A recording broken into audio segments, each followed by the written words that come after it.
Responsabilité d'introduire cette séquence où vont s'exprimer les différents textes d'orientation, à la conclusion de laquelle nous entendrons Boris Vallaud et Nicolas Mayer-Rossignol. Et puis ensuite, on enchaînera immédiatement sur une séquence consacrée, et ça en intéressera un certain nombre dans la salle, aux élections municipales, qui sera notamment animée par Hélène de Comarmont, mais on aura l'occasion d'y revenir. Et donc, dans un intervalle, je vais appeler, si la technique est prête, et on dirait que c'est bon, je vais appeler, pour commencer cette séquence, Chloé Ridel, et se prépare Mélanie Thomas et Béatrice Acny-Robin.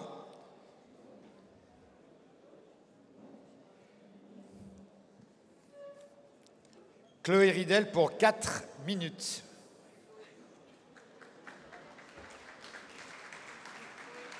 Amis, chers camarades, vous m'entendez bien.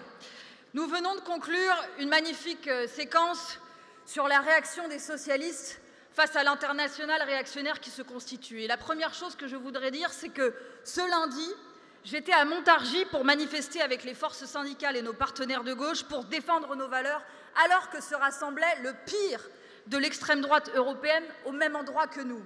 Orban, Salvini, Abascal, tous invités par Marine Le Pen et Jordan Bardella, qui, sous leurs atours présentables, ont cautionné les pires discours racistes, misogynes, autoritaires et climato-sceptiques.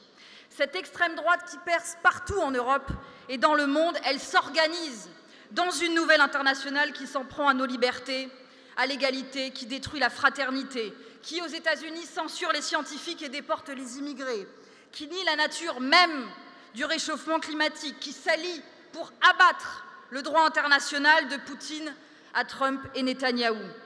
Nous savons que l'histoire n'est pas une marche irréversible vers le progrès humain. Nous vivons un moment qui peut entraîner la France, l'Europe et le monde vers une régression sans précédent depuis la fin de la Seconde Guerre mondiale. Alors soyons lucides. L'internationale d'extrême droite est aujourd'hui plus audible et plus visible que l'internationale à laquelle nous appartenons, qui est l'internationale socialiste. Ils sont mieux coordonnés que nous, plus clairs que nous, et cela ne peut plus durer.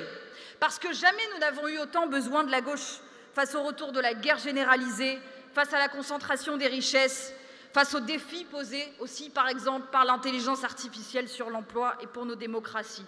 Nous devons immédiatement renforcer nos liens et donner de la force à nos idées par-delà les frontières. Et en France, nous devrons y prendre part en refondant immédiatement le projet socialiste pour le XXIe siècle, qui ne sera pas juste un simple programme pour la prochaine échéance présidentielle, mais qui sera une nouvelle matrice politique, fidèle à notre histoire, celle du mutualisme, du solidarisme, du socialisme, de l'internationalisme, et qui nous projettera vers l'avenir avec des idées fortes qui doivent nous rendre plus lisibles et plus audibles. Comme le disait Nicolas Mathieu dans une vidéo ce matin, nous devons de nouveau croire en notre utopie. Et notre utopie, c'est un ordre mondial d'abord qui fera primer le droit sur la force et la coopération sur la compétition. Nous sommes internationalistes et pas nationalistes ou souverainistes parce que nous ne croyons pas à l'indépendance des nations. Ça n'existe pas. Nous sommes tous sur Terre interdépendants. Le Covid l'a montré, le réchauffement climatique aussi. Aucun des défis du XXIe siècle ne connaît de frontières. Et jamais nous n'avons eu autant besoin de coopération internationale. Alors ne laissons pas la scène à tous les nationalistes autoritaires et aux brutes de tout poil. Notre utopie, enfin, c'est une France fraternelle, métissée, écologique, antiraciste, qui réalise la promesse républicaine et démocratique. Nous nous inscrivons en rupture, et je le dis en rupture avec la politique menée par Emmanuel Macron depuis 8 ans, car nous ne croyons pas dans le césarisme présidentiel, pas plus que nous croyons dans la théorie du ruissellement. Nous sommes mutualistes, solidaristes, socialistes parce que nous croyons que la solidarité est non seulement un impératif moral, mais une sécurité, comme l'a dit Paul Magnette avant moi, qu'elle est aussi la condition de l'efficacité économique. Nous voulons, à travers notre projet, réconcilier une société française qui est fracturée, archipélisée par des inégalités sociales, territoriales, scolaires, par le racisme et l'antisémitisme. Cette fracturation du peuple français, Elle fait le lit du vote d'extrême droite et elle facilite le pouvoir d'une oligarchie financière et médiatique. Alors le rôle du socialisme est de lutter contre cette concentration du pouvoir, d'agir pour l'égalité, la répartition des richesses, la justice fiscale, l'éducation et la culture pour tous, pour le pouvoir des travailleurs, pour la préservation des biens communs face aux appétits infinis du profit. Notre héritage, ce sont les congés payés, l'État-providence, les radios libres, l'accord de Paris sur le climat aussi, l'amélioration des conditions de travail. Et c'est notre avenir. Alors faisons de la refonte de notre projet socialiste un moment collaboratif, vivant, ouvert au monde associatif, syndical et scientifique. Rassemblons-nous et écrivons ensemble ce nouveau chapitre de notre histoire. Merci Chloé. Mélanie Thomain pour 2 minutes 40. Vous avez une petite horloge sous les yeux pour avoir un repère, et se prépare Béatrice Akni-Robin et Fatima Ogbi. Merci. Mes chers camarades, c'est un honneur de prendre la parole au nom du TOB. Militante, députée du Finistère, je souhaite dire un mot sur la manière de construire notre contrat d'unité. Nous ne pourrons pas continuer à dire de Paris que nous voulons de l'écologie sans nous confronter à la réalité humaine, économique, sociale des territoires où nous voulons faire vivre, faire gagner la gauche et le socialisme. La ligne, mes chers camarades, du parti ne peut être tranchée qu'à partir du moment où nous aurons travaillé ce point, au risque de ne porter qu'un discours réchauffé, déjà préempté à gauche et qui ne correspond pas à la réalité vécue dans la France rurale que nous prétendons défendre. Travailler avec rigueur, ensemble, sur la question cruciale de notre rapport à l'économie, dès lors qu'elle se frotte à notre environnement et nos ressources, la mer, la terre. Cette économie fait vivre nos territoires, donne à vivre aux salariés, aux exploitants, aux producteurs, aux ouvrières et ouvriers des coopératives. Je suis entrée au Parti socialiste pour les défendre. Nos territoires ne peuvent souffrir d'être mis sous cloche. Pêche, agriculture, agroalimentaire. Dans les décennies à venir, notre pays ne peut pas dépendre, ne peut pas manquer, faire reposer l'alimentation des Françaises et des Français sur des importations. Notre souveraineté alimentaire doit pouvoir se construire à partir de nos territoires, dans l'équilibre, la nuance, avec la boussole de l'agroécologie. L'avenir économique de la France ne peut pas être celui de quelques start-up de la tech. Nous ne voulons pas devenir, en Bretagne ou ailleurs, les militants des friches industrielles et agricoles. Nous devons être le parti qui défend l'élevage extensif, celui des prairies, et celui qui défend la pêche raisonnée, avec laquelle on apprend le partage des espaces dans les zones protégées. Nous combattons l'accaparement, celui des firmes, des multinationales, dans un commerce globalisé qui dérégule les prix, assèche nos filières, aggrave les concurrences déloyales, empoisonne les champs, les assiettes, la santé de nos enfants. La bataille contre le Mercosur est une bataille des socialistes, à l'Assemblée et au Parlement européen. Combattre le libre-échange et ses excès n'est pas une posture de circonstance. Nos emplois, notre élevage, notre agriculture française et européenne sont en jeu. C'est une bataille prioritaire pour l'avenir agricole du continent européen. Lorsque des organisations tapent sur les collectivités locales, gérées par les socialistes, tapent sur les pêcheurs, tapent sur les travailleurs de la terre et de la mer, remettent en cause la fierté de produire dans nos territoires, est-ce un horizon politique de les suivre ? Fracturer et diviser le monde agricole, le monde de la pêche, ne nous permettra pas de porter la réconciliation entre le discours des socialistes et celui des territoires ruraux. Nous avons la responsabilité de poser des constats, de proposer des solutions au service des transitions et au service du socialisme écologique. Cher Olivier, être écologiste sur les bancs socialistes ne se décrète pas. Cela se construit dans le dialogue et le respect des territoires, des hommes et des femmes qui gagnent leur vie à nourrir le pays, où les transitions sont des questions économiques sensibles. Pour concilier terrain et socialisme, soyons à la pointe dans nos formations et nos combats. Avec enthousiasme, n'abandonnons pas la défense de l'humain, d'activités économiques ancestrales, indispensables pour nos paysages, notre biodiversité, notre souveraineté alimentaire, à l'heure de réinventer, mes chers camarades, le socialisme du XXIe siècle. Je vous remercie. Merci Mélanie. Béatrice Akni-Robin pour 3 minutes. Et se prépare Fatima Ogbi et Rémi Branco.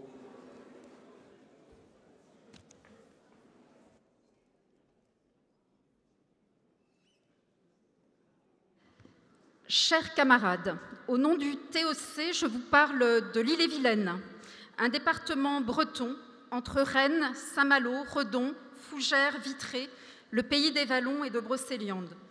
Notre terre est à gauche et socialiste depuis 50 ans, grâce aux patientes conquêtes militantes de Rennes d'abord, avec Edmond Hervé puis Nathalie Appéré, et depuis 2004, du département et de la région, dirigée aujourd'hui par Jean-Luc Chenu et Loïc Chenet-Girard.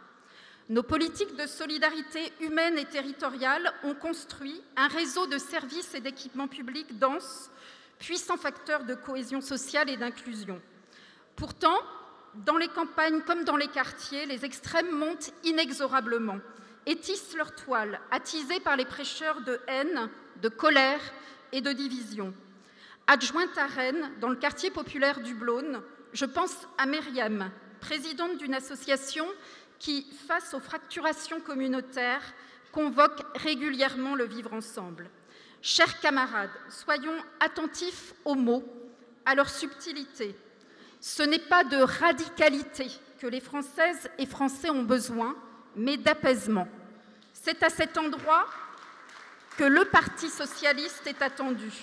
Un grand parti républicain et populaire qui rassemble la société autour de valeurs fortes, la laïcité, le féminisme, l'Europe et de la nécessaire transition écologique. Le Parti socialiste doit répondre aux préoccupations quotidiennes des Français et des Françaises. Pouvoir d'achat par la reconnaissance du travail à sa juste valeur, accès aux soins dans les campagnes comme dans les quartiers, logement digne pour toutes et tous, sécurité, mes camarades aussi, là où les trafics gangrènent la vie quotidienne de nos concitoyens les plus modestes, et un bel avenir pour nos enfants avec une école publique de qualité, de l'égalité et de l'émancipation. Aux européennes, l'extrême droite en Ille-et-Vilaine a fait plus de 22%, alors que les socialistes et Place Publique étaient juste derrière à 18%. Face à l'extrême droite, à gauche, seul un rassemblement large mené par le Parti socialiste peut être gagnant. Au municipal, nous aurons besoin de ces alliances pour l'emporter, alliances fermes sur les valeurs, évitant les compromissions, fractures et brutalisations dans laquelle la France insoumise nous précipite inévitablement. Pour la présidentielle, nous portons avec Changer pour gagner l'idée d'une plateforme autour de valeurs pour définir un projet pour 2027. Cette idée semble reprise par le premier secrétaire, Olivier Faure. Il y a probablement ici une piste pour l'unité des socialistes. Mes camarades, les Français nous regardent, ils attendent la gauche républicaine et populaire que nous incarnons. Nous devons être prêts, soudés et forts pour aborder les grandes échéances locales et nationales de 2026 et 2027. Merci à vous. Merci Béatrice. Fatima Ogbi pour 4 minutes. Comme j'essaie de vous appeler avant, essayez de vous rapprocher de la scène. C'est fait un peu pour ça, c'est pour essayer de ne pas trop perdre de temps. Donc Fatima Ogbi nous rejoint et se prépare Rémi Branco et François Calfon. Chers amis, chers camarades, le monde est en voie d'éparpillement, de dislocation, de bouleversement. Les crises internationales, les crises politiques, les crises climatiques s'entremêlent, se nourrissent. Elles créent des réactions en chaîne qui, plus que jamais, font écho aux périodes les plus sombres de notre histoire. Ce constat paraîtra peut-être alarmiste. Il me semble malheureusement lucide. Lucide à l'heure où le Moyen-Orient s'embrasse sous nos yeux. Lucide à l'heure où le droit international se mue progressivement en armes des faibles et la violence en loi du plus fort. Lucide à l'heure où la diplomatie et la justice pénale internationale font chaque jour la démonstration de leur incapacité à agir, à faire cesser les conflits, à prévenir efficacement les crimes de guerre et les génocides. Lucide à l'heure où le monde semble scindé en deux, enfermé dans une bipolarité entre, d'un côté, des démocraties libérales aux valeurs justes, mais aux indignations à géométrie variable. De l'autre, des régimes autoritaires qui tirent profit de juste indignation pour imposer au monde leur terrible vision. La guerre est au cœur de l'Europe. Le fascisme, partout, progresse. Le Moyen-Orient s'embrase. Les impérialismes américains, russes et chinois entendent dicter leurs lois au reste du monde. L'Afrique est prise en étau par deux impérialismes. D'un côté, la nostalgie néocoloniale, de l'autre, la voracité autoritaire. Nous devrons savoir qu'il y a là réunis tous les ingrédients politiques, économiques, géopolitiques et environnementaux pour nous amener doucement, mais sûrement, sur la bande de la guerre totale. Hier, l'Iran a été frappé sur son sol, de manière préventive par Israël. Chacun sait ici dans ce congrès toute la détestation que nous portons au régime des mollahs, vecteur de déstabilisation de l'ensemble de la région et du monde. Mais posons-nous une question simple, chers camarades. N'a-t-on pas déjà vu ça? N'a-t-on pas déjà vu ce que ça donne lorsque tel ou tel entend s'ériger en gendarme du monde? De l'Afghanistan à l'Irak, n'a-t-on pas vu ce que donnaient ces guerres préventives sans aucun fondement en droit international? Être de gauche aujourd'hui, c'est regarder ce monde en face, c'est comprendre ce qui se joue à Gaza, en Ukraine, au Sahel, en mer Méditerranée ou dans les rues de Téhéran. C'est comprendre que le chaos ne connaît ni frontières ni barrières.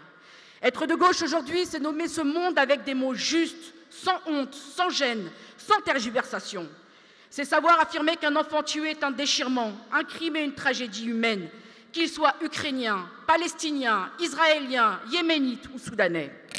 Être de gauche aujourd'hui, c'est savoir dire que l'invasion est une injustice, la colonisation un crime, l'apartheid une horreur, l'exil une forcée, une déchirure et le génocide une abomination.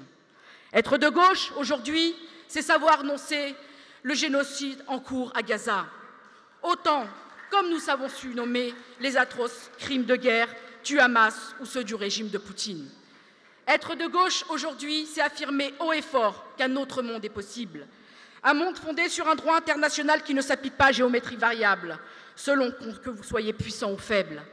Un monde où l'ONU retrouve toute sa place, où les clubs de riches du G7 au G20 sont ramenés à leur juste position. Un monde où le Conseil de sécurité des Nations Unies devra nécessairement être repensé dans sa composition et ses règles de vote pour empêcher, par exemple, qu'un veto puisse être opposé. Un monde où les pays rompent avec la fièvre fasciste et renouent avec la passion internationaliste. Un monde où la compétition entre les nations cède la face à la coopération entre les peuples. Un monde où la compétition entre les nations cède le pas face à la coopération entre les peuples. Je le répète encore une fois. Un monde où l'aide publique au développement n'est plus la variable d'ajustement des budgets autoritaires au regard de notre histoire. Un monde où l'Europe parle d'une voix forte, une voix de paix à la hauteur de ses valeurs. Un monde où l'Occident cesse d'être un moralisateur et accepte d'être un stabilisateur. Le rôle historique de la gauche, ce n'est pas seulement de dire qu'un autre monde est possible, c'est de l'incarner, de le donner à voir dans la lutte et dans l'action. Le rôle du Parti socialiste, c'est de ne pas rougir de ses prises de position. Ce n'est pas de se tenir à l'écart des luttes. Voilà le sens d'un engagement de gauche, d'un engagement socialiste, humaniste et internationaliste. Merci. Plaçons ce congrès sous le Fatima. signe de cet engagement. Merci. Et merci. Voilà. Désolé d'amputer ta conclusion, mais l'essentiel avait été dit. Rémi Branco pour 3 minutes 20. Chers camarades, quel plaisir de vous retrouver pendant ces 3 jours à Nancy. Je vous dois une confidence. J'ai longtemps hésité à venir. Pas simplement parce que je redoutais les 10 heures de train qui relient la vallée du Lot à Nancy, avec toutes les péripéties que peut me préparer la SNCF pour un tel périple, mais parce que ce week-end, ce soir, c'est la fête de mon village. Que des habitants, que des amis m'y attendent, que des associations ont travaillé dur pour la préparer et que, je vous le dis du fond du cœur, ils ne comprennent pas ce que je fiche en ce moment à la tribune de ce congrès dans un parti politique. Parce que les partis politiques, il y a bien longtemps qu'ils en sont revenus, qu'ils ont le sentiment qu'ils les ont abandonnés, qu'ils les ont parfois trahis, qu'ils les méprisent parfois même. Et comment ne pas les comprendre? Quand, après avoir manifesté des semaines et des mois avec les Gilets jaunes, le prix du carburant, du fioul domestique a explosé, la République n'était pas là. Quand les déserts médicaux ont atteint leur village, angoissant leurs vieux parents, la République n'était pas là. Quand les narcotrafics ont fait les premières victimes chez les enfants de leur vallée, la République n'était pas là. Quand ils n'ont plus eu les moyens de payer l'EHPAD pour leurs propres parents, la République n'était pas là. Quand les agriculteurs ont vu leur marge écrasée par les industriels de l'agroalimentaire et de la grande distribution, la République n'était pas là. Quand ils n'ont même pas eu les moyens de payer le reste à charge pour les EHPAD de leurs parents, la République n'était pas là. Alors oui, chers amis, si je suis venu ici et pas à la fête de mon village, c'est parce que je ne veux plus que ces angoisses, que ces colères, elles restent sans réponse à partir de 2027. Et je veux que nous, socialistes, nous trouvions des réponses. Et je suis convaincu que ce n'est pas ailleurs qu'ils les trouveront. Et ce que je crains par-dessus tout, c'est qu'ils aillent les chercher du côté de ceux qui n'ont jamais essayé. Mais moi, je n'ai pas besoin d'essayer le Rassemblement national pour savoir que jamais il me ramènera le moindre médecin dans mon village. Jamais il n'accompagnera le moindre agriculteur dans la transition agroécologique. Qu'il se fout bien des remboursements des frais kilométriques de mes infirmières libérales, qu'il se fout bien des restes à charge des EHPAD. Non, chers amis, la solution, elle est parmi nous. Elle est dans cette salle. Elle est avec les socialistes.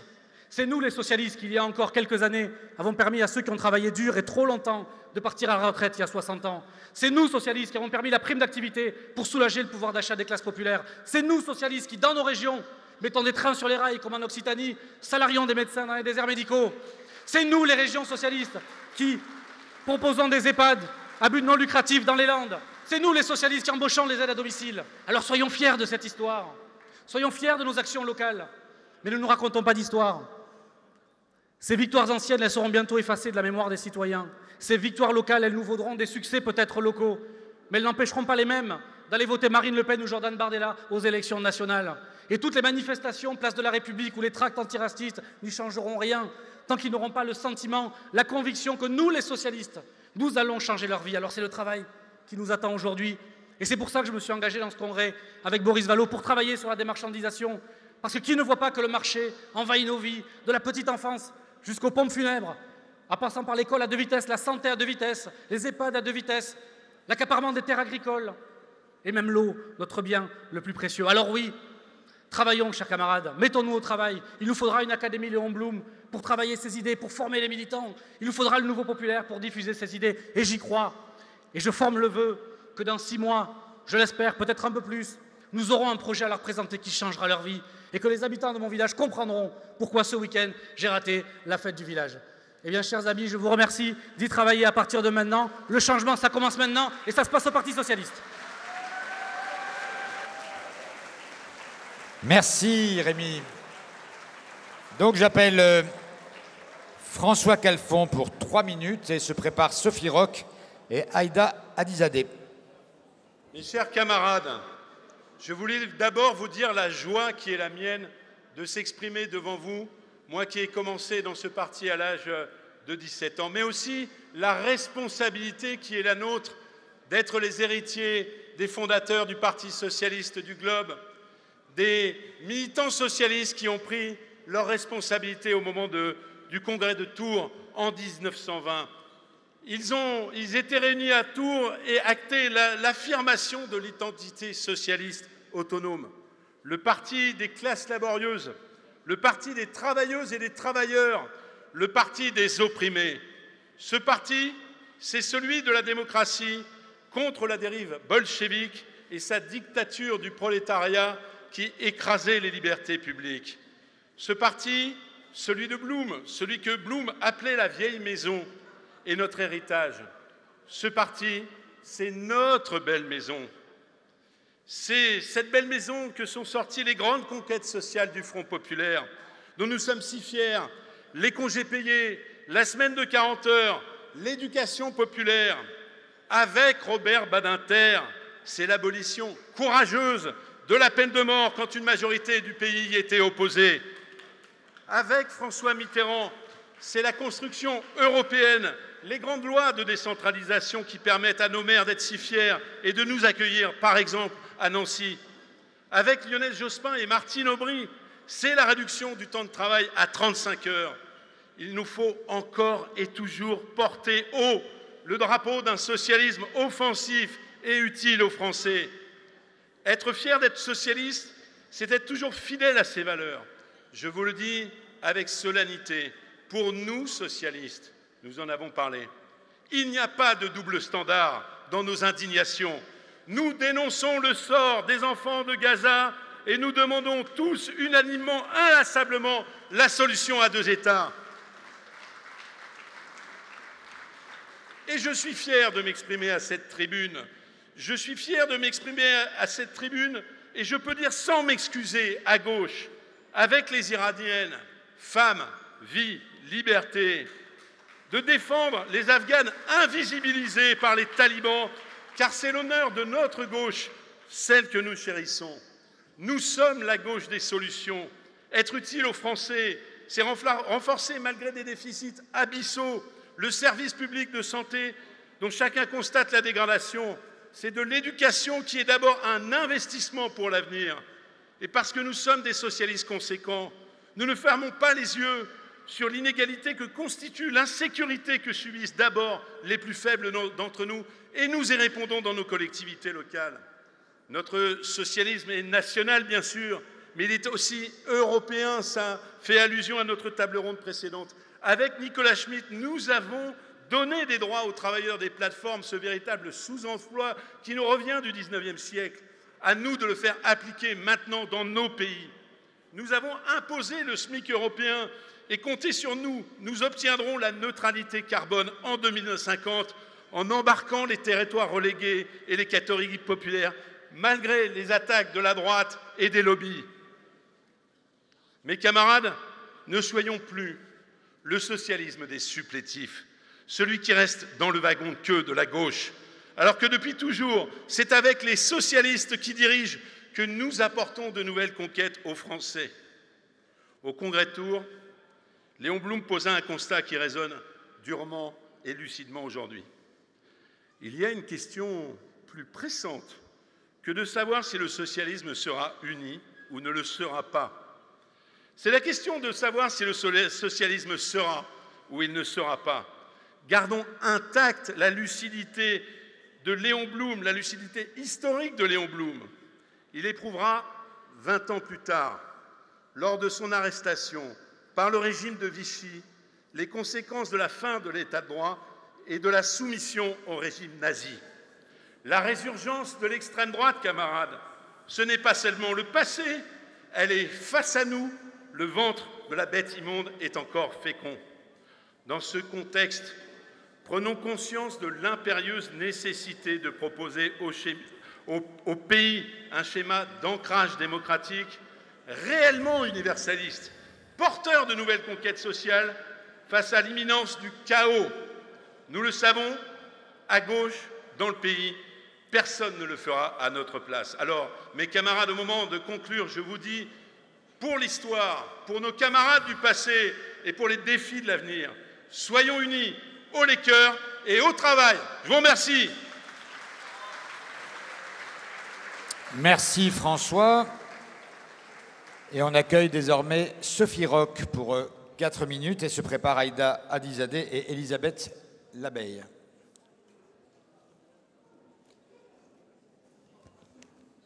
Chers camarades,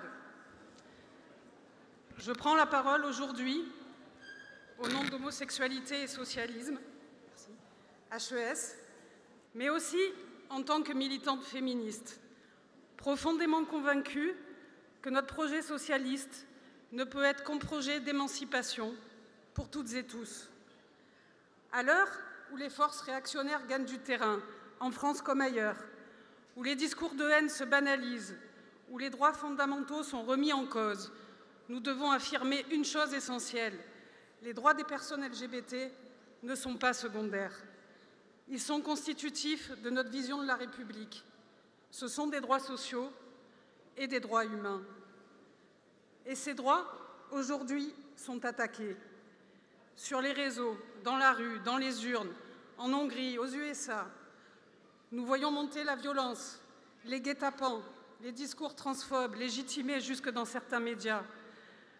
Nous voyons les tentatives de censure, les offensives idéologiques, les paniques morales qui instrumentalisent les enfants et les identités.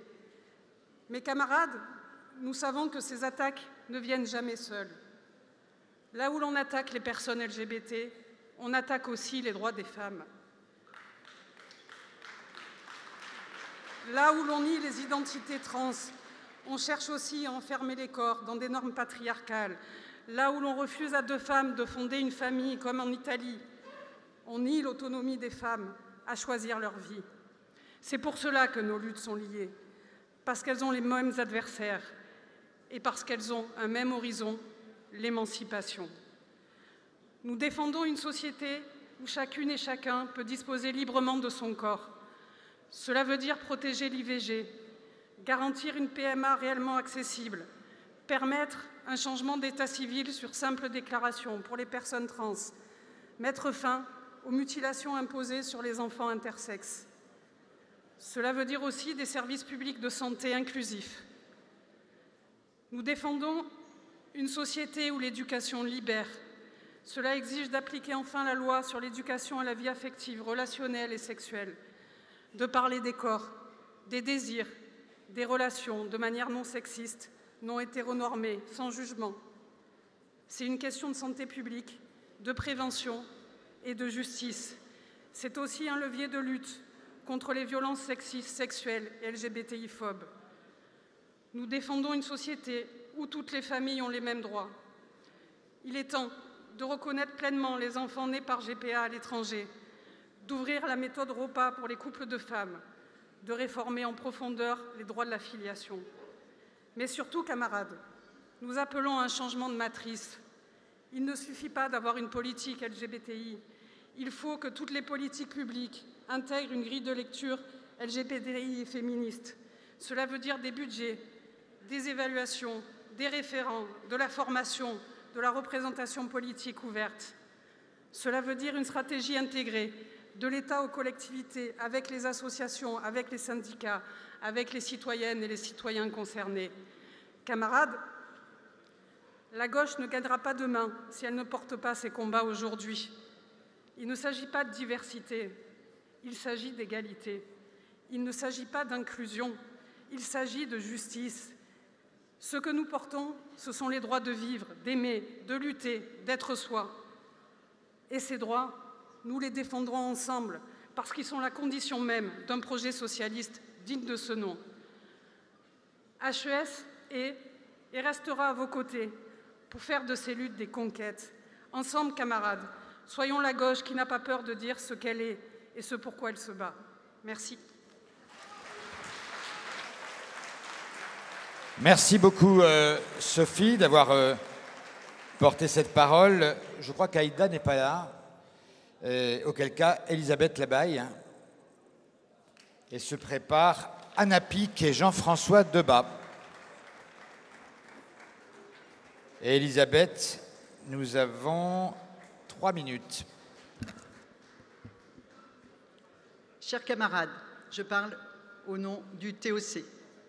Professeur d'histoire, syndicaliste à la FSU, je me suis battue toute ma vie professionnelle pour l'école publique et laïque. Socialiste, adjointe au maire, j'ai, comme nous tous, la laïcité au cœur.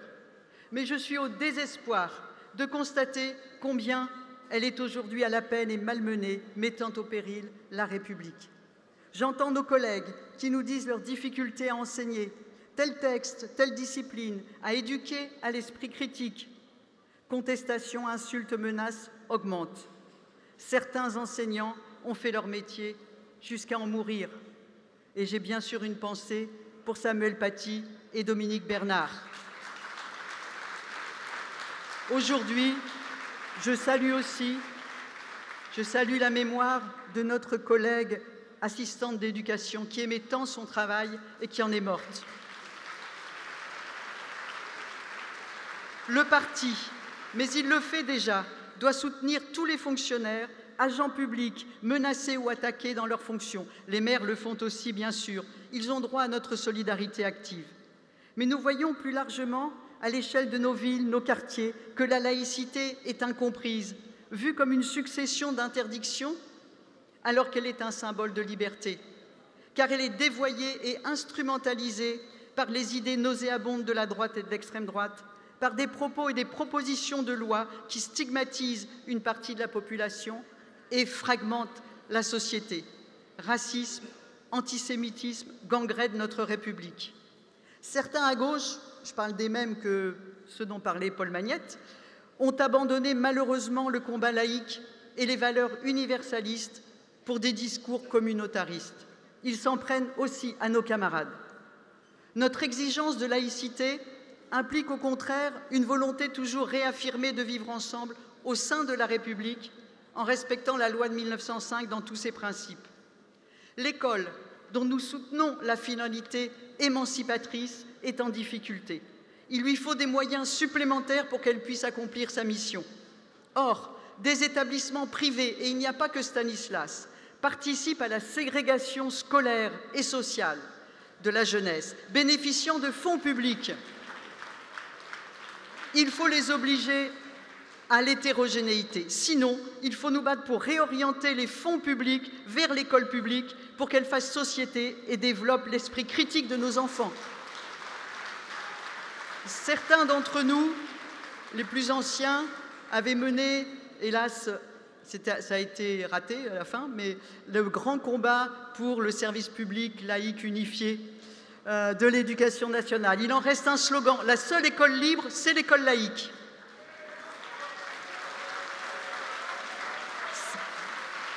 C'est ainsi, aux côtés de politiques ambitieuses d'emploi et de logement, que nous rétablirons la République dans les quartiers où elle se meurt. Nous fêterons le 9 décembre prochain le 120e anniversaire de la loi de séparation des Églises et de l'État. Il faut faire en sorte qu'il soit l'occasion d'une grande campagne pour la laïcité et la République. C'est un combat essentiel que nous pourrons mener avec tous les partenaires. Le TOC propose la constitutionnalisation d'une charte de la laïcité reprenant les 2 premiers articles de la loi de 1905.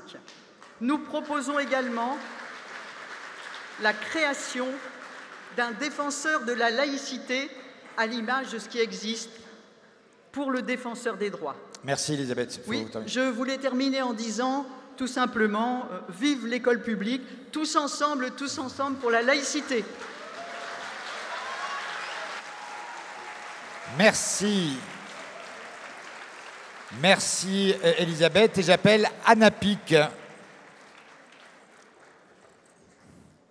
J'appelle Anna Pic pour 3-4 minutes. 4 minutes, pardon. Merci, chers camarades. Une nouvelle fois, nous nous réveillons avec le sentiment que le monde est un peu plus violent et fracturé qu'il ne l'était hier. Les vents sont mauvais d'où qu'ils viennent. Partout dans le monde, les autocrates et les obscurantistes construisent leur puissance sur la force, la violence, la conflictualité et la fracturation de nos sociétés. Les conflits d'aujourd'hui ne ressemblent pas totalement à ceux d'hier. À des opérations conventionnelles viennent s'ajouter désormais de nouvelles formes et de nouveaux outils plus insidieux, tels que la désinformation, les cyberattaques ou encore les actes de prédation économique. Une constante néanmoins, alors qu'elles n'en sont jamais à l'origine, les populations civiles en sont toujours les premières victimes. Elles subissent les actions de groupuscules dont l'atrocité n'a d'égal que l'ignominie. Elles subissent les agissements de pouvoirs politiques dont elles ne partagent que rarement les fondements décisionnels. Ainsi, les grands équilibres géopolitiques des 80 dernières années disparaissent sous nos yeux et avec eux le multilatéralisme construit au sortir de la Seconde Guerre mondiale. Les institutions internationales, la construction européenne avait fait naître l'espoir d'un monde où les règlements des conflits ne passeraient par les armes qu'à la marge. Il nous faut nous rendre à l'évidence. Nous assistons au retour de l'agressivité des grandes puissances. Le commerce et les échanges ne suffisent pas à la pacification du monde. Nous convenons que le monde se recompose et que nous ne pouvons plus repousser à demain l'urgente nécessité de repenser notre sécurité collective, que nous devons repenser notre défense nationale, augmenter les moyens, trouver des nouveaux outils pour soutenir la résistance ukrainienne et répondre aux nouveaux enjeux de défense. Il nous faut aussi dire que l'Europe n'est pas seulement un outil au service des échanges économiques et de la sécurité territoriale. L'Europe, c'est aussi un projet politique qui repose sur des valeurs partagées. Loin d'être à distance du quotidien de nos concitoyens, les enjeux internationaux et de défense ont un impact très concret sur la vie des Françaises et des Français. Industrie, droits de douane, dépenses militaires et taux d'emprunt, prix de l'énergie, de façon positive ou négative, les soubresauts de la géopolitique mondiale transforment le lointain en urgence, poussent à la transformation de nos modèles sociaux et économiques. Notre modèle démocratique, écologique et social est menacé, de l'intérieur comme de l'extérieur. L'extrême droite divise les Français par le racisme, la xénophobie et les discours sur l'assistanat. La droite libérale comme conservatrice fragilise toujours plus le contrat social issu du CNR, transférant le produit de nos cotisations sociales vers le capital, créant les conditions de la division. Parce que déjà, les droites se saisissent de l'ardente nécessité de faire face aux enjeux de sécurité pour évoquer des économies sur nos services publics, le financement de nos droits sociaux et remettre en cause les outils d'accès à l'égalité républicaine, la gauche doit reconstruire du commun pour unir nos concitoyens. Saisissons-nous de la question industrielle parce que c'est une question de planification, de travail et de travailleurs. Saisissons-nous de la question de l'énergie et finançons ce qui permettra à la fois de sortir de notre dépendance aux pays producteurs d'énergie carbonée et de faire notre bifurcation écologique. Travaillons sur l'acculturation aux enjeux de défense de la société civile en donnant une plus grande place au débat démocratique et parlementaire sur ces sujets, comme en éduquant à la désinformation et aux cyberattaques. Les sujets sur lesquels nous devons nous rassembler et sur lesquels nous pouvons nous rassembler sont nombreux, mais ne lâchons rien sur les valeurs que nous portons. La paix à laquelle nous croyons est un objectif, elle est inflexible sur les valeurs. Un arrêt des combats ne saurait être une paix, la guerre ou le risque d'invasion ne saurait justifier le non-respect du droit international ou le renoncement au traité de régulation de la violence. Et l'éloignement culturel ne saurait justifier la remise en cause des droits humains. La paix n'est pas la remise en cause de ce que nous sommes. Merci. Merci Anna. Donc j'appelle Jean-François Debat et se prépare Sandrine Runel et Emma Rafovitz. Jean-François, pour 3 minutes 20. 3 minutes 20. Merci Luc. Chers amis, chers camarades, je vous parle depuis un territoire, l'agglomération que je préside, celle de Bourg-en-Bresse dans l'Ain, 140 000 habitants avec un large tissu périurbain et rural. Un département qui a élu 2 députés Rassemblement national sur 5 et qui aurait pu, à quelques centaines de voix près dans 2 circonscriptions, en avoir 4 sur 5. Je vous parle de ce territoire qui n'est pas pauvre, mais dont le corps électoral a massivement décidé de voter Rassemblement national. Il y a quelques semaines, j'étais dans une manifestation et je rencontre la fille d'un ancien militant du Parti socialiste, une femme d'une quarantaine d'années, aide-soignante à l'hôpital, avec son conjoint qui lui fabrique des camions chez Renault Trucks. Il y a 20 ans, tous deux auraient voté naturellement à gauche et tous deux auraient voté probablement socialiste. Nous avons discuté de politique et je leur ai demandé finalement où ils en étaient. Eh bien, ils en étaient au fait que nous proposez-vous? Nous ne comprenons plus, nous ne savons pas ce que les socialistes nous proposent. Chers camarades, que pensons-nous sur la réforme des retraites au-delà du fait que nous sommes opposés à la dernière réforme? Que pensons-nous sur la manière de faire une écologie non productiviste, radicale, qui ne soit pas une menace pour les catégories populaires et moyennes de ce pays, avec des solutions adaptées? Que pensons-nous sur le nucléaire? Que pensons-nous sur la démondialisation? Que pensons-nous sur l'orientation de l'Europe? Eh bien, pendant longtemps, nous avons été les généralistes de la gauche, ceux qui rassemblaient derrière eux l'ensemble des autres forces et qui, finalement, donnaient un sens à tout cela. Aujourd'hui, ça ne suffit plus, parce que nous avons besoin de savoir ce que nous portons en propre. Et ça, chers camarades, nous devons le faire maintenant, ensemble. Ce n'est pas quelque chose qui peut être sous-traité. Et avec le TOB de Boris Vallaud, nous proposons de le faire et nous souhaitons le faire ensemble, dans les mois qui viennent, pour savoir ce que nous portons, ce que nous proposons aux Français, qui soit intrinsèquement socialiste, qu'on puisse identifier à nous, que nous puissions porter, dont nous puissions être fiers et qui soit porteur d'avenir. Nous avons quelques mois pour le faire, parce qu'ensuite nous serons dans le temps du rassemblement de la gauche.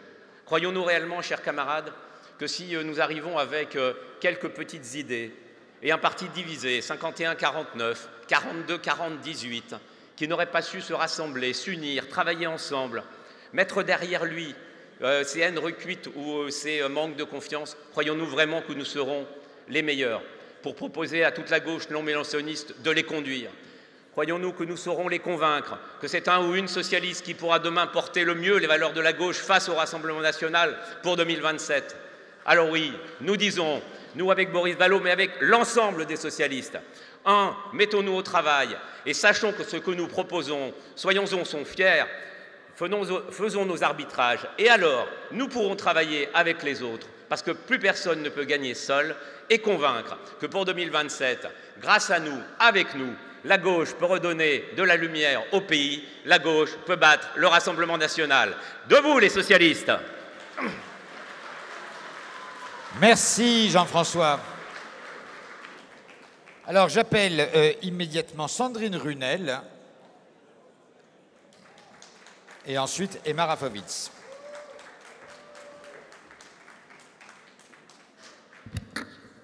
Chers camarades, chers amis, Avant 2027, il y a 2026.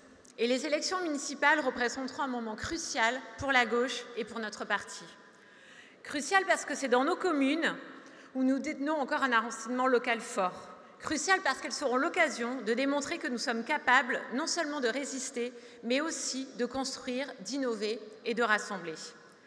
Depuis plusieurs années, les communes gérées par les socialistes sont plus que des laboratoires d'expérimentation sociale, écologique et démocratique. Ce sont nos mairies, nos maires, qui, face à l'inaction de l'État ou à la brutalité de certaines politiques nationales, maintiennent la solidarité, protègent les plus fragiles et engagent des transitions écologiques concrètes. Mais dans le contexte politique que nous connaissons, rien n'est acquis. Rien n'est jamais acquis. Scrutin après scrutin, nous le constatons, les fractures territoriales, sociales et économiques se creusent.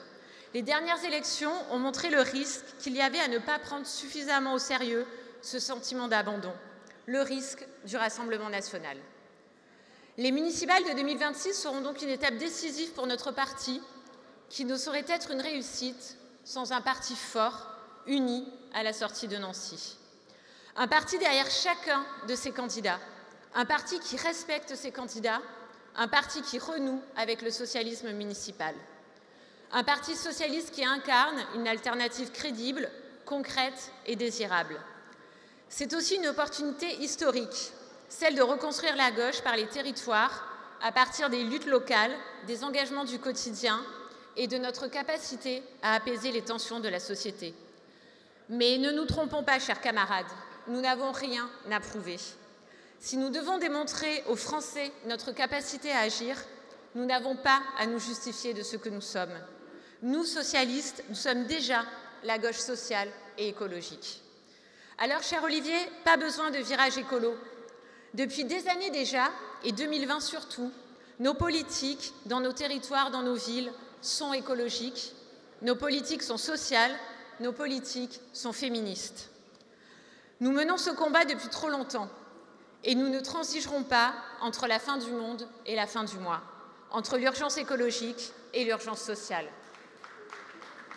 Nous, socialistes, nous ne sommes pas des révolutionnaires de salon, ceux qui préfèrent tout interdire, contraindre, ceux qui préfèrent les mots à l'action, mais qui, au final, ne construisent rien. Chers camarades, nous devons être clairs. Chaque mairie gagnée, chaque équipe socialiste, chaque élu socialiste dans une commune sera une victoire. Une victoire pour les socialistes, une victoire pour la gauche et une victoire surtout pour changer la vie. Une victoire pour être utile aux Françaises et aux Français. Qui peut croire aujourd'hui, ici, que le Parti socialiste ne serait pas de gauche? Qui peut croire que nous ne nous battons pas pour que personne ne soit laissé sur le bord du chemin? Les malades, les retraités, les travailleurs, les chômeurs, les jeunes, les familles monoparentales. Réaffirmons nos valeurs, notre idéal de justice sociale, de solidarité, de bifurcation écologique. C'est maintenant que tout se joue. Allons-y sans détour, mais avec détermination. Chers camarades, il n'y aura pas de 2027 sans 2026. Alors ne laissons à personne le soin de décider à notre place ce que doit être l'avenir de nos territoires. Constituons des fronts locaux, tissons des alliances sincères et claires. En 2026, la gauche peut et doit, et j'aimerais vous dire, va reconquérir des territoires, non pas pour le pouvoir, mais pour changer la vie, pour redonner espoir et pour reconstruire une alternative à notre société. Merci beaucoup, Sandrine. Alors, vont se préparer Boris, Julien Vauzel et Claire Fita. Et en attendant, nous allons écouter celle qui, je crois, pour la première fois, intervient dans un congrès sans être présidente des jeunes socialistes, Emma Rafovitz. Mes chers camarades, permettez-moi d'abord de vous dire à quel point je suis heureuse de vous voir rassemblés, de nous voir débattre ensemble à nouveau. Ce n'était pas une évidence il y a encore quelques semaines. Ainsi va notre vieille maison. Parfois elle plie, parfois elle tangue, mais elle ne rompt pas, elle ne rompt jamais. Merci à vous, merci à nous tous pour ce beau congrès. Le monde subit des bouleversements immenses, des ébranlements terribles, qui peuvent balayer tout ce que nous avons forgé ensemble, socialistes, républicains, européens, depuis la fin de la Seconde Guerre mondiale. la paix, le progrès social, le progrès vers les droits humains. Mais les amis, rien n'est arrivé par hasard, rien. Nous avons oublié dans notre aveuglement d'une mondialisation supposément heureuse que nous laissions peu à peu, inexorablement, des gens et même des peuples entiers sur le bord de la route. Nous avons oublié dans notre aveuglement de la surconsommation, de la jouissance, de la possession, que nous étions en train de porter des coups mortels à notre planète, à notre biodiversité, à tout ce qui fait que nous pouvons respirer et vivre sur cette terre. Océans pollués, extinction massive des espèces, sols saturés, surpêche en forme de carnage, extraction minière forcenée, zones humides dévastées, Amazonie massacrée. Tout ce qui fait la vie, l'eau, la terre, les forêts, nous les mettons nous-mêmes en danger. Ces aveuglements ont provoqué des drames industriels, ont généré des monstres qui s'enrichissent à la mesure de l'appauvrissement des autres. Nous avons fabriqué nous-mêmes ces monstres qui menacent de nous engloutir. Aujourd'hui, nous sommes en train de nous réveiller, car l'impensable se produit.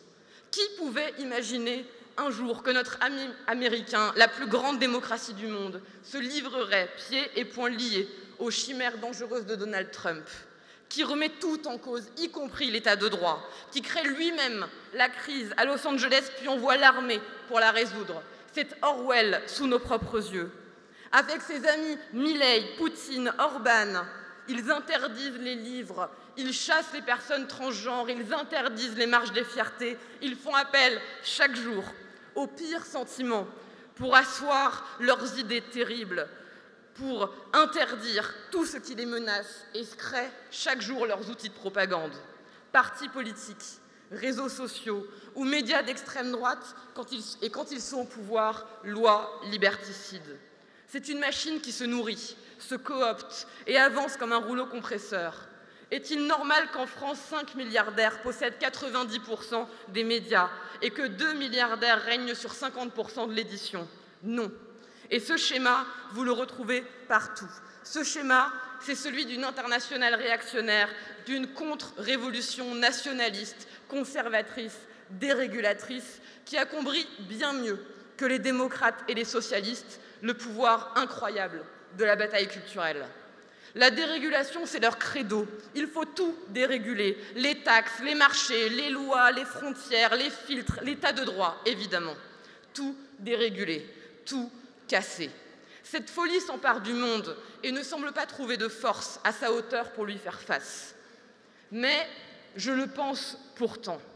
Une force immense est capable de gagner face à ce rouleau compresseur si elle prend conscience de sa puissance. Cette force, ce sont nous, les socialistes, les démocrates. Nous ne sommes pas des doux rêveurs, nous ne sommes pas des irresponsables. Face aux marchands de la haine et du mensonge, nous devons fédérer, parce que si nous fédérons, nous serons les bâtisseurs de la fierté partagée, d'une fierté généreuse qui porte nos valeurs et nos combats. Face aux réactionnaires, aux intégristes, nous portons la laïcité et l'émancipation de toutes et de tous. Nous ne préférons pas les mollahs aux suprémacistes ou l'inverse. Nous ne tombons dans aucun piège parce que les uns comme les autres sont des obscurantistes et nous, toujours, nous sommes du côté des Lumières. Face aux censeurs et à ceux qui veulent faire de la culture un outil de propagande pour l'extrême droite et les conservateurs, nous portons la culture, l'exception culturelle, comme un incroyable moteur d'émancipation et de libération des peuples. Socialistes, Français, nous avons une longue histoire. Nous avons déjà affronté les ébranlements du monde. C'est François Mitterrand qui a été le moteur de la puissante réconciliation franco-allemande. C'est Lionel Jospin qui a affronté à Matignon les premières grandes crises sanitaires. Ce sont les socialistes qui ont su faire tenir debout la République en 2015 quand nous étions frappés par les attentats islamistes. Ce sont les socialistes, avec François Hollande, qui ont accueilli la COP21 à Paris. Je crois en notre force. Elle tire sa puissance de notre fierté. Fierté d'être français, fierté d'être socialiste. Laissons passer, laissons parler les oiseaux de mauvais augure. Je crois en ce qu'a dit François Mitterrand. Là où il y a une volonté, il y a un chemin. Et si, camarades, nous nous rassemblons ici, si tous ensemble nous agissons, alors j'en suis sûre, ce chemin, il part de Nancy. Merci, camarades. Merci, Emma. J'appelle Boris Julien Vauzel et se prépare Claire Fita et Julien Pradel. Boris pour 3,15. Chers camarades, on l'entend à la radio, on le lit dans les journaux, on nous le répète lors des déjeuners de famille, le Parti socialiste n'a pas d'idée. Entre nous, nous savons bien que ce n'est pas vrai. Mais pour s'extraire de cette impression très ancrée, il faut parler de nos propositions et rassembler bien au-delà de nos murs. C'est la tâche que nous nous sommes fixée au cours de cette campagne, notamment en parlant de démarchandisation. Alors je voudrais continuer aujourd'hui en vous parlant de notre contrat social et du risque existentiel qui le menace. Nous risquons de voir se rétablir sous nos yeux une société d'héritiers. En effet, au cours des 15 prochaines années, nous assisterons au plus grand transfert de richesses de notre histoire, lié à la disparition de la génération du baby-boom. Ce phénomène, que nous avons appelé la grande transmission, représentera 600 milliards d'euros par an, l'équivalent de 20% de notre produit intérieur brut. Dans un pays où une majorité de Françaises et de Français n'héritera de rien ou de si peu, où 10% des ménages possèdent 55% des richesses, cette grande transmission sera concentrée dans un tout petit nombre de familles. Et cela fait craindre évidemment la réapparition d'une société de dynastie patrimoniale dans laquelle soit on est doté d'un patrimoine, soit on est condamné car le travail ne permettra plus d'en constituer un par soi-même. Cette situation, chers camarades, c'est l'aboutissement logique et ultime d'une société qui ne valorise plus le travail à sa juste valeur, mais rétribue le capital rubis sur l'ongle. On en voit les exemples quotidiens, pendant que les salaires, le pouvoir d'achat des professeurs, des métiers du soin, des agriculteurs diminuent, les revenus du capital explosent. Et ces dernières décennies, il faut se le dire, nous socialistes n'avons pas toujours eu la vigilance et la détermination suffisantes pour forcer ce rééquilibrage entre les revenus du travail et les revenus du capital. Alors en socialistes, en républicains, nous ne pouvons pas accepter une société figée dans laquelle la mobilité sociale n'existerait plus. Nous avons des propositions pour y faire face, l'impôt sur les grandes successions, qui nous repartira 20 milliards d'euros par an pour financer des dépenses d'avenir collectives, l'éducation, la transition écologique, la recherche. Et nous sommes, autour de cette proposition, en train de bâtir une coalition large. Et elle rassemble aujourd'hui à la fois toute la gauche, mais aussi des centristes et aussi des libéraux, notamment par des collectifs d'entrepreneurs et d'entrepreneuses qui partagent cette crainte de basculement dans une société d'héritiers. Et c'est en bâtissant des coalitions larges, à partir de nos idées et à partir de nos propositions, que nous retrouverons une centralité et une crédibilité aux yeux des Françaises et des Français. Je vous remercie. Merci beaucoup, Boris. Donc nous allons maintenant entendre Claire Fita et se prépare Julien Pradel et Laurence Rossignol. Chers amis, chers camarades, Jean Jaurès nous disait « L'humanité est maudite si pour faire preuve de courage, elle est condamnée à tuer éternellement. » Le combat des socialistes, c'est la justice sociale, c'est la lutte contre les inégalités, c'est la dignité humaine. Et le combat, le plus grand combat des socialistes, c'est la paix. La table ronde précédente le prouve encore. Le projet de paix des socialistes, c'est ce que Paul nous a clairement décrit. Cette vision globale de la protection, de la sécurité pour le travail, la santé, mais aussi la défense. Dans ce combat pour la paix, nous avons besoin de l'Europe. Il y a un an, chers amis, chers camarades, nous lancions une campagne pour une Europe puissance, une Europe souveraine, une Europe qui protège. Chers amis, chers camarades, depuis un an, avec mes collègues députés européens, mais je sais, vous tous au quotidien, nous portons cette vision. Aujourd'hui, un consensus des forces pro-européennes au sein de l'Union européenne émerge pour une Europe de la défense. C'est une partie de la souveraineté que nous appelions de nos voeux. Oui, la défense, mais une défense pour pouvoir porter une voix diplomatique et ne plus être le nain stratégique, le nain diplomatique qu'est aujourd'hui l'Europe, pour pouvoir porter de manière plus forte, bien entendu, ce combat des socialistes pour la paix. Mais je voudrais vous alerter, chers camarades, et partager avec vous un choix politique crucial qui va arriver dans les mois qui viennent. Ce choix, il n'est ni technique ni budgétaire, il est véritablement politique. La droite veut porter cet effort de défense sur un périmètre d'un budget européen constant. Cela signifie bien entendu diminuer, renoncer à des soutiens que l'Europe apporte déjà. Elle pourrait peut-être mieux le faire, mais elle le fait auprès de nos paysans, de nos agriculteurs, auprès de nos territoires, pour la cohésion. Nous, socialistes, nous portons un emprunt commun, comme nous l'avons fait durant la pandémie, pour pouvoir relancer justement les efforts de défense. Nous devons apporter une réponse solidaire à cette menace commune. Notre responsabilité, chers amis, c'est d'empêcher que l'Europe soit le cheval de Troie de l'austérité version militaire. Et vous devez savoir que dans ce combat, nous sommes très seuls à gauche au sein du Parlement européen. Nous sommes très seuls et je voulais vous le partager aujourd'hui dans le cadre de notre congrès du Parti socialiste, parce que notre ADN, c'est d'être indéfectiblement pro-européen dans ce combat pour la paix, et donc de porter cette vision qui protège autant en termes de sécurité, mais bien entendu dans le cadre de nos conditions de vie, de travail, de solidarité. Nous sommes pour une Europe sociale, mais cette Europe sociale, eh bien aujourd'hui, nous pouvons être totalement ligotés, otages d'une Europe de la défense qui serait portée uniquement par la droite. Donc, chers amis, chers camarades, dans le cadre de ce congrès aussi, affirmons cette vision pro-européenne et surtout que nous ne voulons pas renoncer. Au contraire, nous voulons porter cette Europe sociale autant que cette Europe souveraine.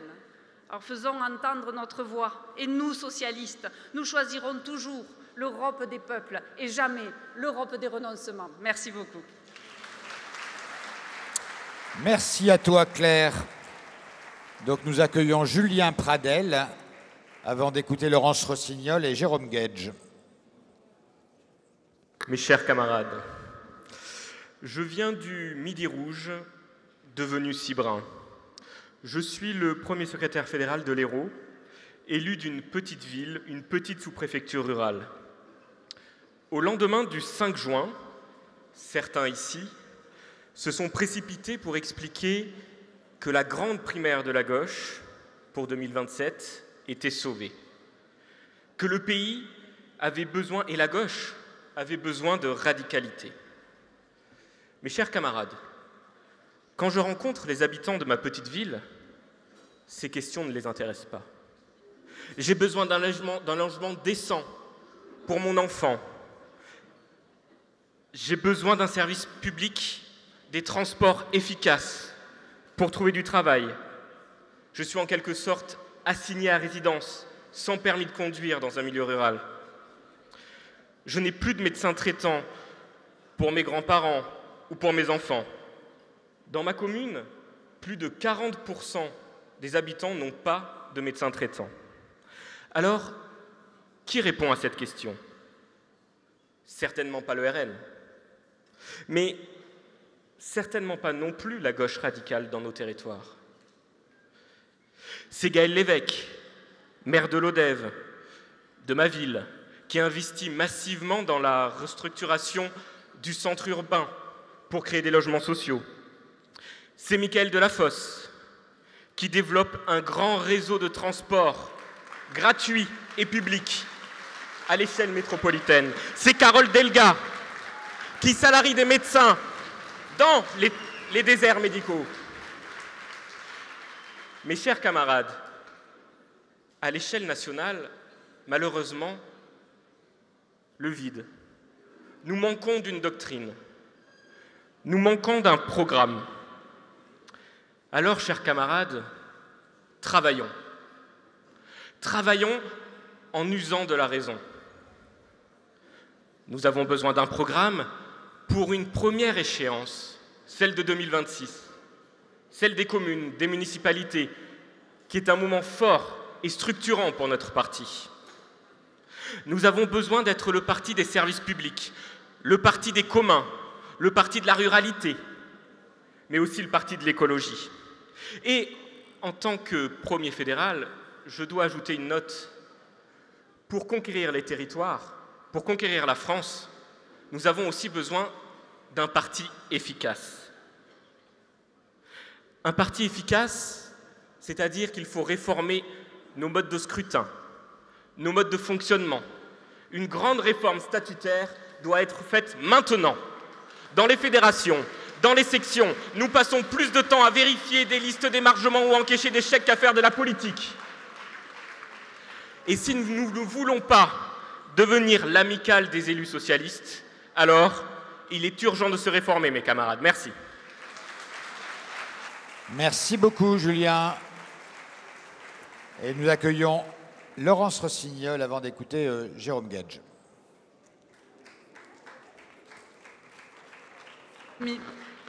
Chers amis, chers camarades, je vais aborder deux sujets qui resteront probablement dans les marqueurs de ce congrès.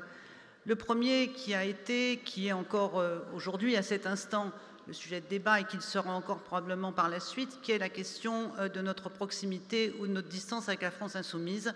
Le deuxième, qui est celui que le premier secrétaire a introduit il y a 48 heures, qui est celui de la radicalité et qui n'est peut-être qu'un seul et même sujet. La question de la France insoumise n'est pas une question tactique, électorale ou même opportuniste. C'est avant tout une question programmatique.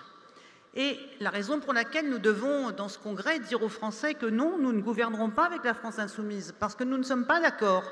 Et nous ne sommes pas d'accord sur des sujets majeurs à nos yeux. Bien sûr, il y a leur renoncement sur la laïcité, voire leur rupture, leur conception de la démocratie, leur rôle actif dans la montée de l'antisémitisme, leur positionnement géopolitique, leur identitarisme religieux. Tous ces sujets-là, nous devons les affronter et nous devons leur dire où sont nos désaccords. Mais je voudrais introduire un autre sujet qui mérite d'être traité par nous, qui est celui de la nature du capitalisme aujourd'hui. La France insoumise continue de considérer que nous vivons à l'ère du capitalisme financier transnational. Je vous propose que nous analysions le nouvel âge du capitalisme avec les outils qu'ont élaborés les premiers des socialistes. Où se fait aujourd'hui l'accumulation du capital? Dans le numérique. Il y a 20 ans, 6 des plus grandes entreprises capitalistiques étaient des entreprises du numérique. Aujourd'hui, 100% des plus grandes entreprises capitalistiques sont des entreprises du numérique. Comment se diffuse l'idéologie dominante? Eh bien, tout simplement par les outils de communication qui sont aussi la valeur du capitalisme numérique. Qui maîtrise l'outil technologique?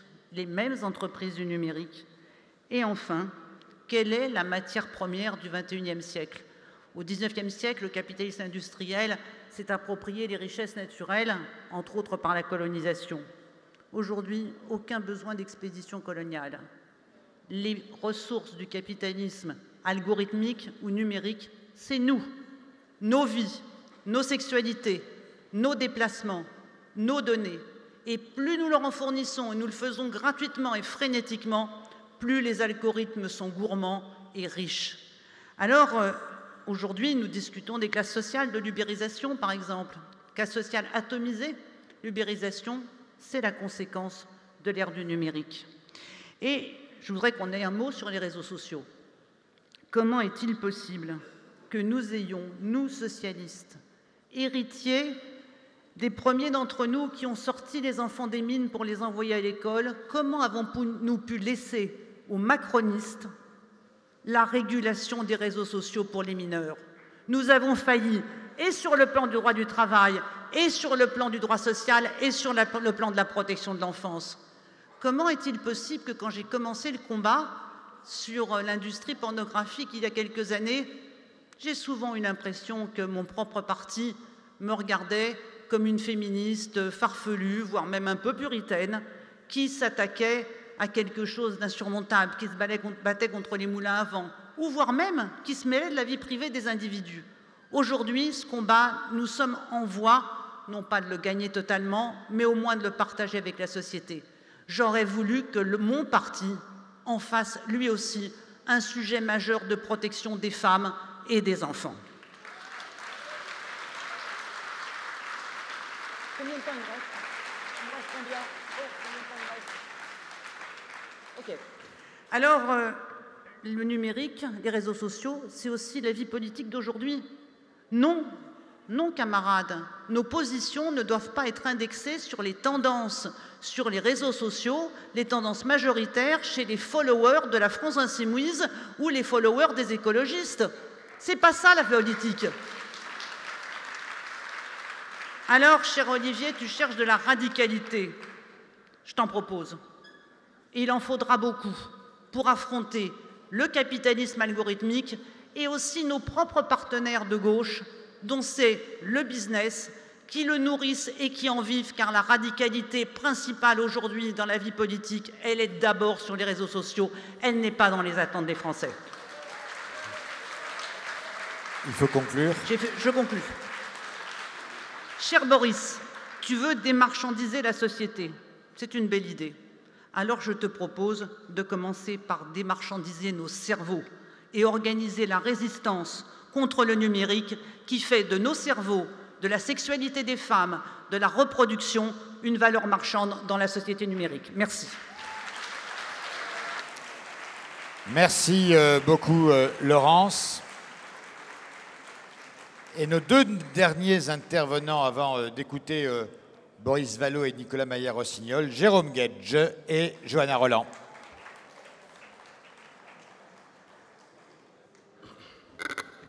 Mes chers camarades, c'est en militant socialiste inquiet, souvent, en colère parfois, quelquefois dépité, que je prends la parole devant vous. Alors, évidemment pas au regard des résultats du Congrès. La vie est ainsi faite, j'en ai connu plusieurs, je redeviendrai minoritaire, cela n'a rien de grave.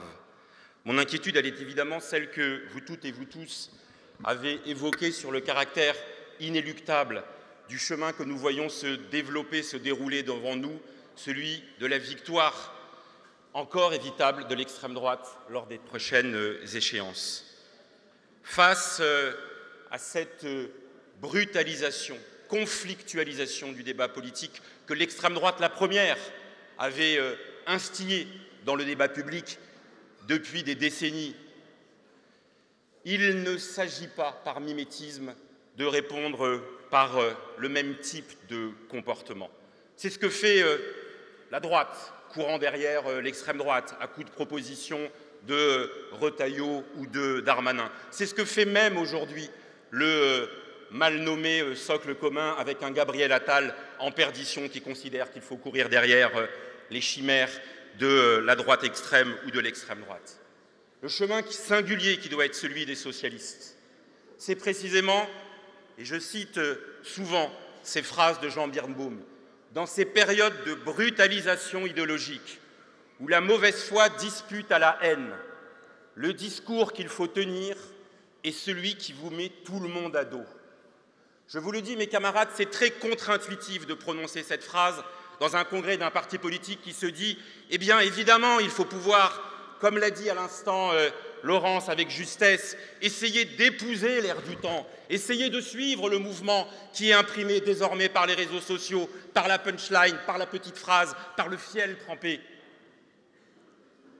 Notre responsabilité, c'est d'avoir au contraire le courage de la nuance, celui qui permet par la complexité, par l'éducation populaire, par la recherche de la subtilité, de ne pas céder à ce que Jaurès appelait les applaudissements imbéciles et les huées fanatiques. Les socialistes ne se reconstruisent pas en étant en phase avec ces huées fanatiques. Ces huées fanatiques, mes chers camarades, en votre nom, je les ai essuyées ces derniers mois. Et ce n'était pas une affaire personnelle. c'est une affaire qui concerne tous les socialistes. Quand je me rends à un rassemblement pour demander la libération des otages et qu'en prenant la parole, j'évoque la nécessaire protection des civils palestiniens et qu'à ce moment-là, des huées fanatiques portés par les soutiens de Benyamin Netanyahou me disent « dégage, dégage », c'est le socialiste équilibré et nuancé qui est mis à la porte. Quand je dis à Jean-Luc Mélenchon qu'il n'est pas possible et souhaitable de défendre la revendication de la Palestine, de la mer à la rivière, je défends la position historique des socialistes, notamment celle de François Mitterrand à la Knesset en 1982, qui est celui de la solution à 2 États, de la sécurité d'Israël et de la reconnaissance de l'État palestinien. Et qu'à ce moment-là, je deviens le sioniste génocidaire pour Jean-Luc Mélenchon et les siens, et que j'ai une meurtrissure terrible à dire devant ce congrès, que pour la première fois de ma vie, j'ai dû dire de l'homme que j'ai aimé profondément, qu'il est devenu un salopard antisémite, avec des propos qui sont pour nous absolument insupportables. Alors nous devons avoir cette nuance, nous devons la revendiquer sur la laïcité, je n'ai pas le temps d'en parler, sur la République sociale, sur l'ensemble des territoires perdus de la République. Et de là où je suis, mes amis, et je termine par là, je suis un fervent défenseur du rassemblement de la gauche et des écologistes. Mais je nous abjure collectivement, ne vendons pas notre âme aujourd'hui au nom de ces huées fanatiques. Il n'est plus possible, d'une manière ou d'une autre, d'avoir la moindre point de contact avec ceux aujourd'hui qui abîment la gauche, qui abîment l'universalisme, qui abîment la République, qui abîme la laïcité et qui, ce faisant, abîme la République sociale chère à notre cœur.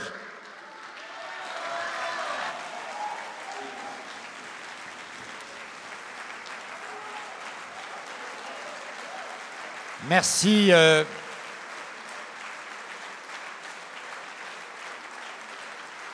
Merci Jérôme. Et nous accueillons pour le dernier propos de ce round d'expression, la maire de Nantes, Johanna Roland.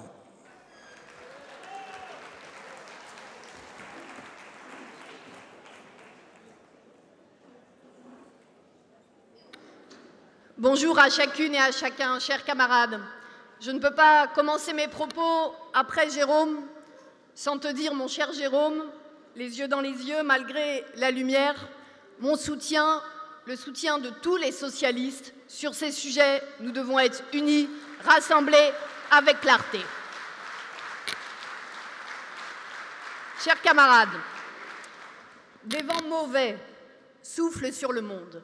La table ronde qui nous a précédés a donné de nombreux exemples de cette internationale réactionnaire à l'œuvre. Depuis l'opération que mène le duo Musk-Trump, malgré les quelques dissensions récentes, opération contre la vérité et la démocratie, jusqu'au crime de guerre de Poutine, en passant par la Hongrie de Viktor Orban, qui a servi de laboratoire à la naissance de l'illibéralisme. Représente bien des médias, de l'université, de la justice, flirt avec Poutine, instrumentalisation cynique de la figure du migrant pour cliver la société. Ce personnage fait figure d'exemple à suivre pour tous les apprentis autocrates, à commencer par Marine Le Pen.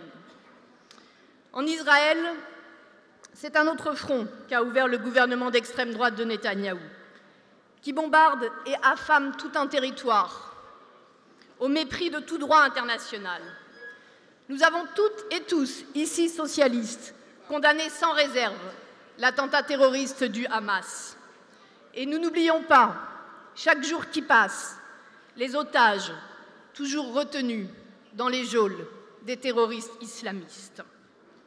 Mais le massacre en masse de civils, de femmes et d'enfants, sous les yeux d'une communauté internationale par trop impassible, ne peut que susciter dégoût et révolte. Des voix s'élèvent pourtant dans le monde pour appeler à mettre fin à ce carnage. Un pays sain ne fait pas la guerre à des civils. Un pays sain n'a pas pour hobby de tuer des bébés. et ne se fixe pas pour objectif d'expulser les populations. Ces mots, ce ne sont pas les miens. Ces mots, ce sont ceux de Yair Golan, chef de la gauche israélienne. Alors oui, il est important de prendre la parole pour dire le réel. Et les mots existent. Crime de guerre, génocide. Oui, génocide. N'ayons pas peur des mots, chers camarades, n'ayons jamais peur des mots. Ce sont les mots justes qui doivent ouvrir les yeux, qui doivent peser de tout leur poids pour obtenir enfin le cessez-le-feu, la libération des otages, la fin de la mort des innocents, la fin de la destruction d'un peuple et de notre humanité à tous. Aller enfin vers la solution à 2 États, position historique de tous les socialistes, aller enfin vers la paix. Alors, mes chers camarades, l'international réactionnaire poursuit, harcèle, menace de mort dans bien des pays où tout ce qui est assimilé au progressisme et même à l'humanisme est une cible. La France, dans une autre mesure bien sûr, n'est pas épargnée. Du projet Périclès de Pierre-Édouard Stérin, qui mobilise, rendons-nous bien compte, 150 millions d'euros sur 10 ans pour soutenir l'extrême droite. Aux chaînes à la sauce Bolloré, on retrouve ce discours de haine.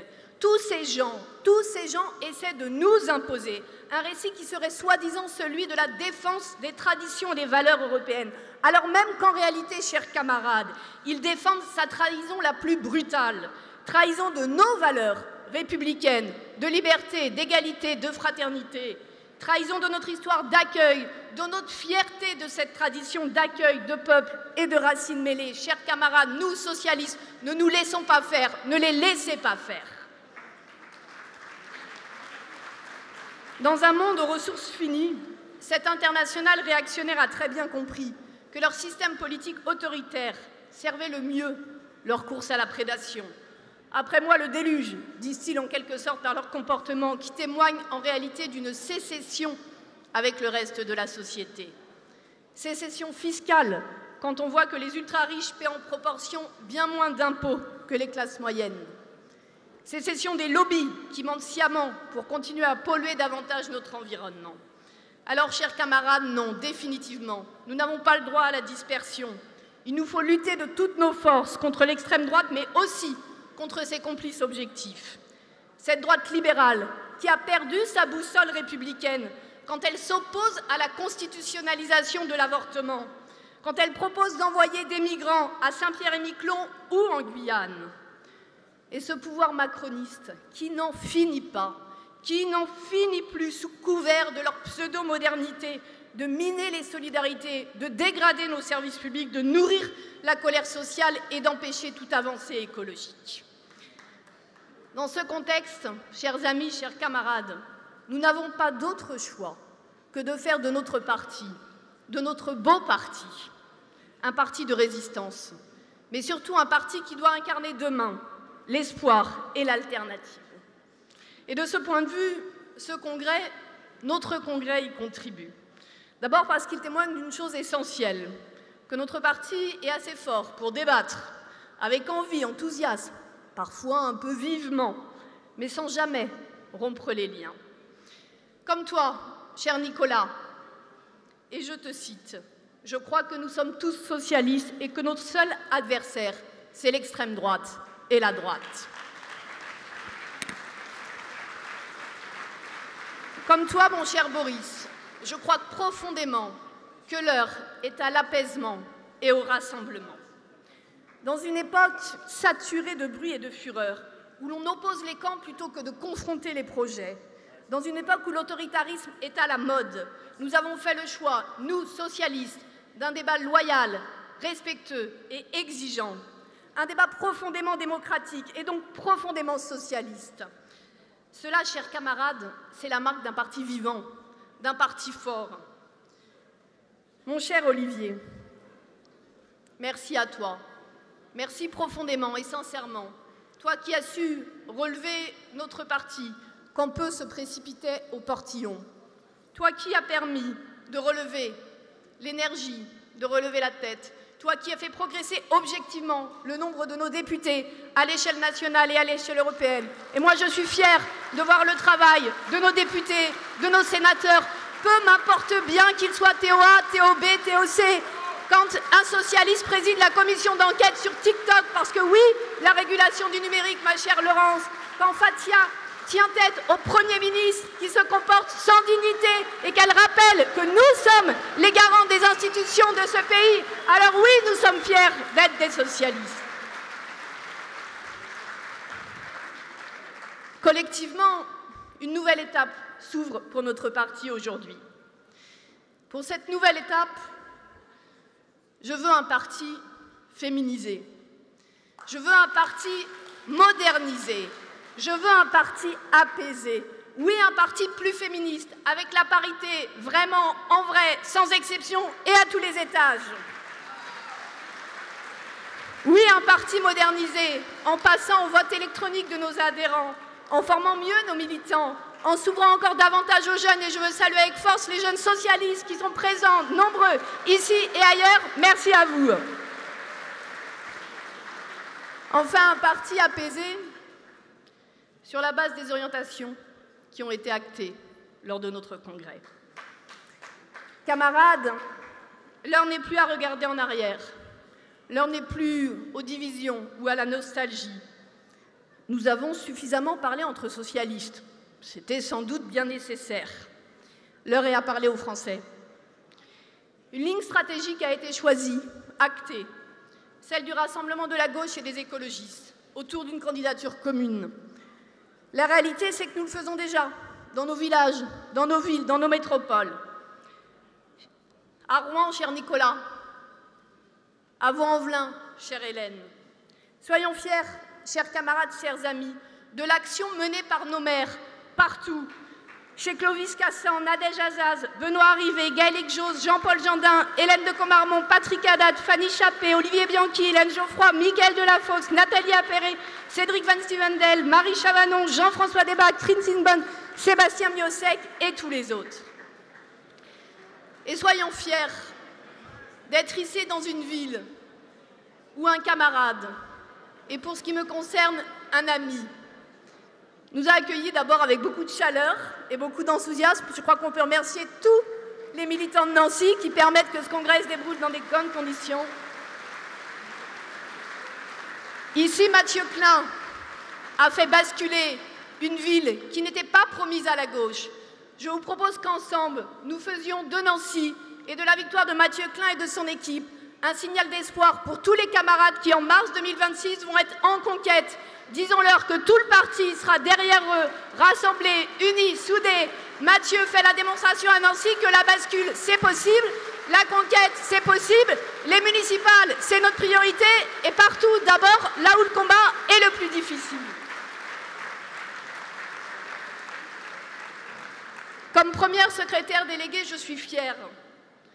Collectivement, nous sommes fiers d'avoir des élus qui transforment la vie concrète des gens. Fiers d'avoir des maires, des présidents de département, des présidents de région qui développent les transports en commun, qui renaturent les villes, qui se battent concrètement contre les inégalités et les discriminations. Alors oui, faisons la démonstration avec ces élections municipales que nous ne sommes pas un parti de figurants, mais bien un parti de premier plan. Les municipales seront déterminantes pour l'avenir. Démontrons notre capacité à rassembler la gauche et les écologistes. Engageons la dynamique de la reconquête. Transformons nos engagements en milliers de victoires. Quand nous aurons fait cette démonstration, ensemble, tous et toutes rassemblés, alors, et alors seulement, nous serons forts pour aller ensemble vers l'élection présidentielle. Il n'a échappé à personne que Jean-Luc Mélenchon a décidé de se présenter. Et nous l'avons dit clairement, il ne sera pas notre candidat. Je n'ai croisé aucun et aucune socialiste dans les travées de cette salle qui rêve chaque matin de faire sa campagne. Ce préalable posé, notre responsabilité, c'est de ne pas retomber dans les guerres de chapelle et d'ego. Notre responsabilité, c'est de construire le rassemblement de la gauche et des écologistes. Car partir à 3, 4, 5, 6 candidats pour l'élection présidentielle, c'est la promesse d'un échec collectif. C'est pourquoi je le dis avec force et clarté. Nous avons besoin, profondément besoin, d'un projet commun à la gauche, aux écologistes, de François Ruffin à Raphaël Glucksmann, comme le dit la formule désormais consacrée. Mais, mes amis, mes camarades, je vous propose à partir de maintenant un léger amendement à cette formule qui a quand même, vous en conviendrez, un petit inconvénient, c'est qu'elle laisse à penser qu'il n'y aurait que des messieurs dans nos aventures politiques, ce qui n'est pas exactement le cas. Je vous propose donc qu'à partir de tout de suite, maintenant, mon cher Olivier, si tu en es d'accord, nous puissions dire de François Ruffin à Clémentine Autain, en passant par Marine Tondelier, un ou une socialiste, jusqu'à Aurore Lalucq et Raphaël Glucksmann, nous avons besoin d'un chemin commun. Nous ne cherchons pas un homme, ni même une femme d'ailleurs, providentielle. Je n'accorde que peu de foi aux aventures solitaires. Ce qu'il nous faut, c'est un projet partagé, un projet collectif, un projet pour les Français. Tous ensemble, nous aurons à parler à ceux qui doutent, à ceux qui souffrent, à ceux qui ont mal, à ceux qui ont peur, à ceux qui ne croient plus. Parler aux jeunes qui cherchent un logement, aux familles qui n'arrivent pas à boucler les fins de mois, aux enseignants épuisés, aux soignants qui font tenir à bout de bras l'hôpital. Ne les oublions pas, applaudissons-les, là, maintenant, tout de suite. On n'a pas eu que le Covid. Oui, la société du lien, la société du soin, c'est notre responsabilité. Quand Martine Aubry, à l'époque, a parlé du Caire, c'est aussi cela que nous devons continuer à inventer et à relever. Parler aux habitants des villages, des zones périurbaines, aux classes populaires, aux classes moyennes qui peinent chaque mois. À tous et à tous, il faudra pouvoir leur dire « Le socialisme est vivant, il a appris, il a résisté, et maintenant il est prêt. » Prêt à abroger la réforme des retraites. Oui, chers camarades, ne transigeons pas sur ce sujet, il est déterminant. Prêt à porter l'accès universel aux services publics, à l'ISF climatique, la taxe Zuckman, à défendre la sécurité républicaine et une transition écologique enfin juste. Ce sont là déjà des mesures qui nous rassemblent. Mais mes chers camarades, il nous faut aller plus loin. Il y a encore du travail à mener. Et je veux saluer l'esprit de responsabilité et de respect des discussions que nous menons actuellement entre textes d'orientation. Il y a différentes voies et manières de construire le rassemblement. Le rassemblement, ça ne se décrète pas, ça se construit. Il y a celles et ceux qui partageront l'orientation stratégique. Il y a celles et ceux qui ont pris une autre option, et c'est éminemment respectable. Ensemble, faisons le pari de l'intelligence collective pour mener de front les combats qui sont devant nous. Comme toi, cher Boris, je suis convaincue que nous devons passer un cap pour proposer un projet davantage nourri par les chercheuses et les chercheurs, les associations, la société civile. Non seulement un programme, mais un récit rassembleur, positif, qui suscite de l'adhésion. Alors, pour conclure, aux mensonges, aux leurres, aux faux semblants, opposons notre sérieux, notre rigueur, notre sincérité aussi. Je crois que ça compte, dans la vie comme dans la politique. Pas de poudre aux yeux, pas d'esbrouf, mais un discours de vérité et de solutions justes. Les Françaises et les Français ont besoin de nous pour lutter contre les déserts médicaux, pour lutter contre le trafic de drogue, pour lutter contre le réchauffement climatique. Au-delà des caricatures, des slogans et des débats binaires et simplistes, des solutions existent pour changer vraiment les choses. Soyons le parti qui respecte les Françaises et les Français en leur proposant des vraies solutions. Nous avons une responsabilité historique, celle de ne pas laisser ce pays, notre beau pays, la France, ce pays que nous aimons, se fracasser entre l'indifférence macroniste et la brutalité de l'extrême droite. De ne pas laisser les Françaises et les Français choisir entre le cynisme et la peur. Notre responsabilité, c'est de leur offrir un autre choix, un choix de justice, un choix de projet, un choix de dignité, un choix que nous pouvons construire collectivement, à gauche, avec nos partenaires et au-delà des partis. Alors, mes chers amis, chers camarades, levons-nous. Le temps n'est plus au doute, aux divisions, le temps est à l'action, à la clarté, à la mobilisation. Retroussons nos manches, rassemblons nos forces et ensemble, construisons nos victoires de demain, en 2026, pour tous et en 2027.